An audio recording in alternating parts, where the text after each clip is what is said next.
Olá pessoal, tudo bem? Sou o professor Rodrigo Fraga, professor de Física, e hoje a gente vai ver sobre circuito delta e circuito estrela, certo? Mas bem, antes de mais nada, não deixe de se inscrever no canal, curtir, compartilhar o vídeo e deixar também uma sugestão para a próxima aula ou a próxima questão também, certo?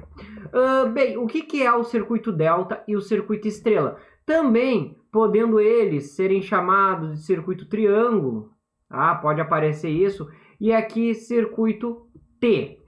Ok? Bem, é nada mais do que a topologia de um conjunto de resistores.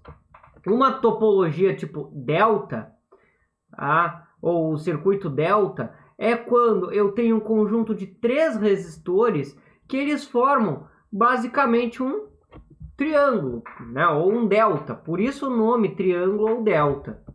Certo? E o circuito estrela ou circuito T, ele também é formado por 3 resistores, ok? Porém, estrela justamente por fazer, né, semelhança com uma estrela, no caso uma estrela de 3 pontas. Ou em T, porque algumas vezes ele pode simplesmente aparecer dessa maneira aqui. Tá? Então, bem, são 2 configurações que eu tenho de circuito, né, de associação de resistores, ok? Que aparecem em algumas questões, né, de análise de circuito e que, sabendo essas conversões, pode nos facilitar em muito trabalho, certo? Né? Um exemplo é se eu tenho um circuito desse tipo aqui, né, onde eu tenho algumas diagonais com resistências e é meio complicado a gente tentar ver a resistência equivalente numa situação dessas. Então, transformando o circuito delta para estrela, eu consigo facilitar, né, alguns cálculos, algumas obtenções de informação. Até mesmo questão envolvendo a ponte de Wheatstone. Eu posso utilizar, por exemplo, o circuito delta ou estrela quando eu tenho uma ponte de Wheatstone desequilibrada, com o resistor ali no meio, né? Este aqui. Eu posso fazer essa substituição, né? Colocando um circuito no lugar, que daí vai então facilitar o trabalho, né? Eu consigo ver muito melhor ali as resistências e como calcular a resistência equivalente, né? E são 2 conversões que se tornam equivalentes entre si. Mas bem, vamos aqui então numa outra lauda, certo? Eu vou determinar aqui então o circuito delta, certo? E uma coisa que eu vi bastante, assim, que é uma imagem muito bacana, que ajuda a entender, é justamente da gente o quê? De nomear, certo? Por exemplo, aqui no circuito delta, eu vou chamar de ABC e fazer o circuito estrela dentro dele.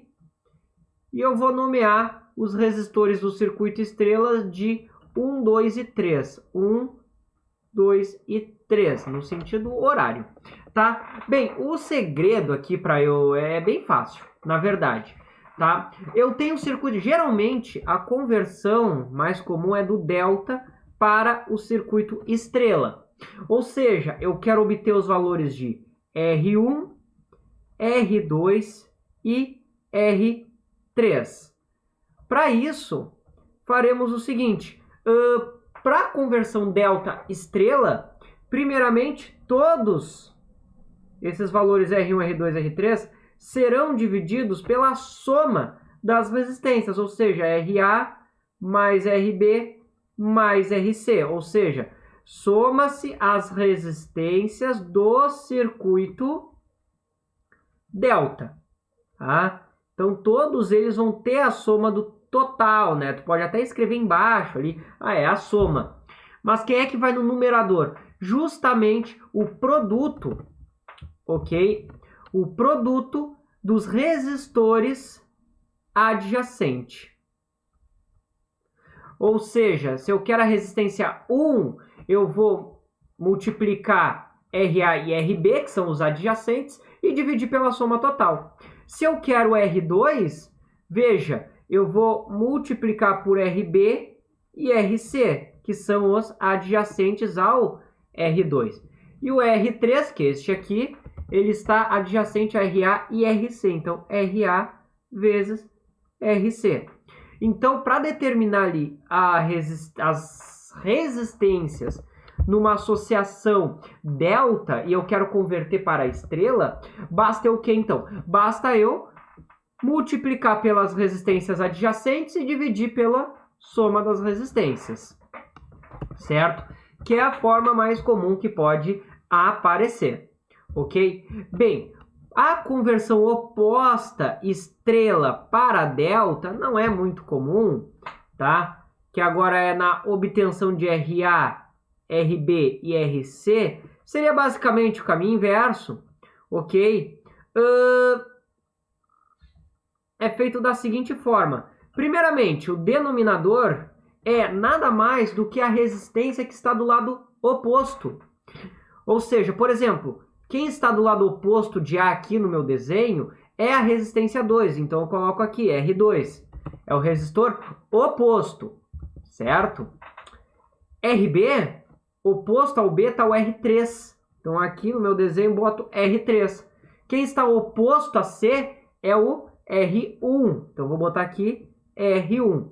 Eu não preciso pegar, nomear, decorar a fórmula, se eu simplesmente lembrar que eu vou do delta para o estrela multiplicar pelos adjacentes e o estrela para o delta eu vou dividir pela resistência oposta. E no numerador de todos, eu vou basicamente fazer o quê? Eu vou fazer a soma de todas as combinações que eu tenho de pares, né? Ou seja, R1 vezes R2 mais R2 vezes R3 mais R1 vezes R3. Ou seja, todas as combinações possíveis que eu tenho ali para obter quem? Para obter justamente o valor de, neste caso, RA. Ou seja, deste resistorzinho aqui. Para RB, mesma coisa, R1, R2 mais R2, R3 mais R1, R3. Pode pensar em R3, R1, né, para completar, né, o ciclo. Aqui, mesma coisa, R1, R2 mais R2, R3 mais R1, R3. Só melhorar esse 3 aqui.